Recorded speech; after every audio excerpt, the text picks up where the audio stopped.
प्यारे बच्चों, अभी अभी जो है आपने आपका नाम बताए। अब तो हमारे खानदान की, हमारे दोस्तों की या हमारे दोस्तों का नाम, हमारे खानदान के मुख्तलिफ लोगों का नाम और हमारे माहौल यानी हमारा मोहल्ला, हमारा गांव, हमारा तालुका, ये हमारा जो इतराफ़ होता है उसकी मुख्तलिफ चीज़ों के नाम आपको बोलना है।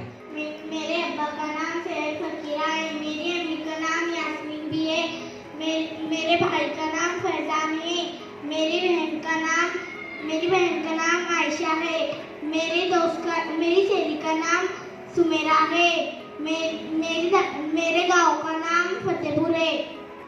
मेरे अब्बा का नाम सैयद सुलेमान है, मेरी अम्मी का नाम शाहीन भी है, मेरे भाई का नाम फरहान है, मेरी बहन का नाम इकरा है, मेरी सहेली का नाम सुमेरा है, मेरे दादा का नाम सैयद फत्तू है, मेरी दादी का नाम ऐनुस भी है, हमारे गांव का नाम फतेहपुर है। मेरे अब्बा का नाम असलम है, मेरी अम्मा का नाम रिजवाना है, मेरे दोस्त का नाम आबिद है, मेरे गांव का नाम फतेहपुर है। मेरे अब्बा का नाम शकील है, मेरी अम्मी का नाम जकिया है, मेरे बहन का नाम जिक्रा है, मेरे गांव का नाम फतेहपुर है।